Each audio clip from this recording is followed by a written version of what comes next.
I want to talk about change. When I look at the word conservative and progressive, the root of the words I see are conserve and progress. When I start to think about the beliefs that those sides hold, I think it starts to explain a lot. The more progressive you are, the more deeply entrenched and enrooted a system is, or a belief or an ideology is, that they're willing to challenge and change in the name of progress. Whereas conservatives want to conserve their beliefs and ideologies. Ironically, not environmental conservation. In fact, I would argue that the only real progress that conservatives want to make is backwards in terms of those things, right? Make America great again. We used to be great. We need to go back to what my idea of a family is, which is cisgender, white, and straight. And I think at its core, for the typical conservative voter, it's just a discomfort with change that leads to a lot of their beliefs. The current system is benefiting conservative pundits, conservative politicians, rich people, big corporations. Benefiting meaning they're getting more money because the system's working for them, so they have more resources and more money to dump into spinning a narrative, waging a war on information, convincing the typical conservative voter that you don't have to listen to the news, fake news, you don't have to listen to the data, the science, if you feel it in your heart. Because all they have to do to get people to vote for them is appeal to this discomfort with change. When you start to think about this, it makes a lot of sense. It explains why conservatives and science are increasingly against each other, and academia. That's kind of a sub-point within that. It explains why conservatives are so willing to latch onto conspiracy theories, and it explains why America's the best country in the world, and don't you fucking dare say otherwise. But the first is science, right? Contrary to what you might think, most of the time, science doesn't just give us facts. It says, based on the evidence we have, this is what we think is going on. When you're presented with new evidence that suggests that something you're thinking about is wrong, it's going to change. It's going to say, oh, actually, we were wrong. In fact, I would argue the best scientists in history are the ones who fundamentally changed something we believed in science. I think about like Copernicus. Before Copernicus, the prevailing belief was that the Earth is at the center of the universe. And Copernicus came along, tracked the position of the stars, and said, that does not predict the position of the stars in the sky. What would predict it is if the sun was at the center. The point is, he changed the science, and now we know his name some 500 years later, right? I think there's a common misconception that like the main thing that you're supposed to get when you get higher levels of education is a longer list of facts that you know, right? In high school, it's this long: bachelor's, master's, PhD. That's not the main thing that you're supposed to get from higher levels of education. And I think people outside academia don't understand that. Right? What you're supposed to get is the methods and the pursuit of knowledge, right? When I was getting my master's, I can think of exams where there was like one question that was broken into parts. And the first part was like, I have two numbers, calculate a third number. And maybe that was worth 5 points. And then the second part was, why did you do it that way? And that was worth 10 points. And then the third part is, what other ways could you have done it? And that was worth 10 points. And then the fourth way is, why did you not use those other methods? And that was worth 10 points. Right? And if you're noticing, if you calculate the wrong number, okay, it's fine. You did the right method. And so that's okay. That's why partial credit exists. But explaining your pursuit and your methods is so much more important than getting the actual number, plugging and chugging a formula that anyone can look up. When someone makes a good argument and you challenge it a bunch and then you say, yeah, actually, that's a really good argument. I didn't think about it that way. You change your mind. And that's the pursuit. That's the important part of academia. The professional engineering exam, the exam that people need to take to be able to sign off on blueprints of things like dams and bridges, things that if they failed could hurt many people, is open note, open book, because you can take a list of facts as long as you want into that exam. But it's not the facts that they're testing you on. It's your understanding of how we get those facts. I predict that as we move forward, there's going to be more and more fields of science that conservatives disagree with if they're left unchecked. It's already a laundry list, right? Epidemiology and immunology, climate science, environmental science in general, right? Gender psychology, sociology, because science is always going to suggest changing, right? When the evidence says we should. The other part of this is conspiracy theories, right? I think about the hurricanes in October or November of 24. Science can easily explain that increasing air temperatures cause increasing water temperatures, and increasing water temperatures changes the way air flows around and is going to make hurricanes and tropical storms worse and more powerful and more variable, right? We'll get very wet and very dry. That's a very easy process for us to understand. But if you latch onto that, it suggests that we should change something fundamental in America, which is our use of fossil fuels to generate energy. So you latch onto a conspiracy theory because it makes you comfy. It means you don't have to change something, and that's better. You have to do quite a bit of mental gymnastics to do it. It's not right, it's not more correct, but it's comfier in that you don't have to accept change to accept a conspiracy theory. Conspiracy theories are the logical next step when the evidence suggests that we should change something. And so conservative pundits have to spend a lot of energy getting you to believe what's in your heart, not what the evidence tells you, not what the experts tell you.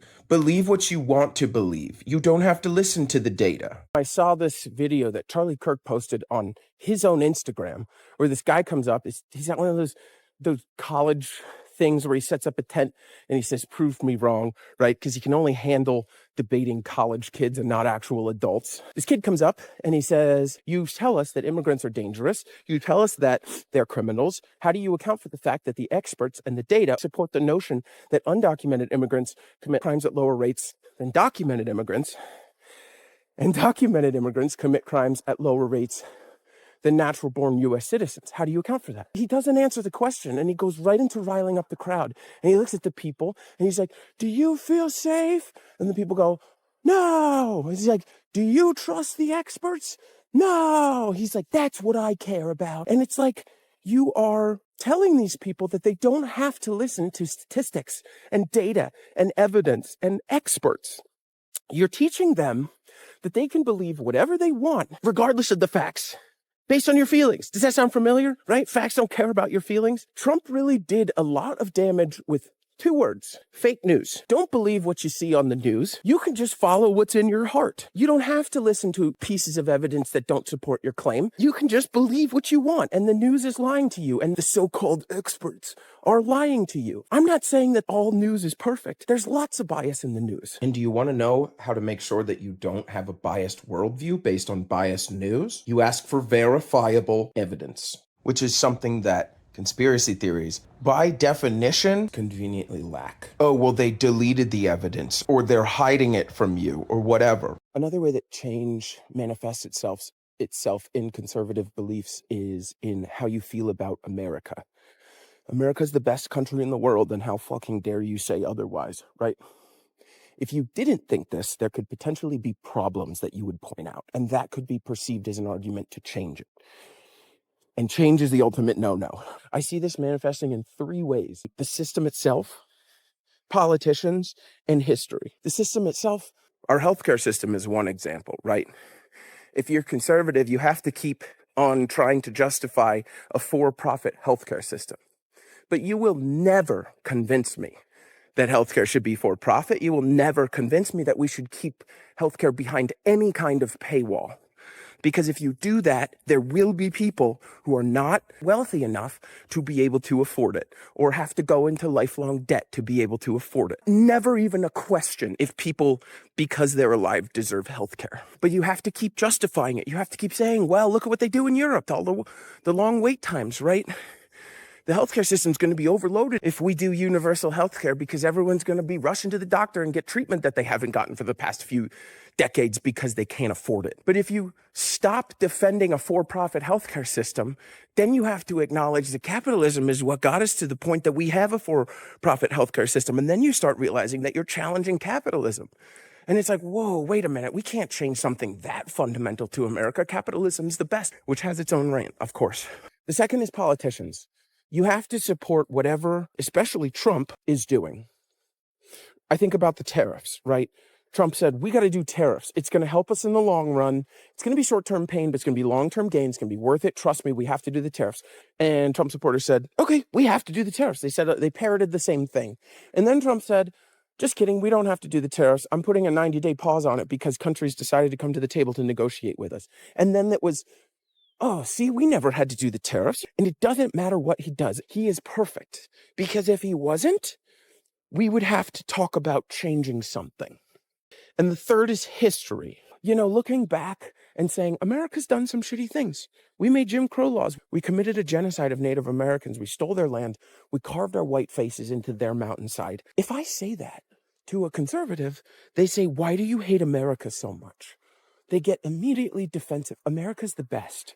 Well, then the question doesn't become, did it happen? Was it good? Was it bad?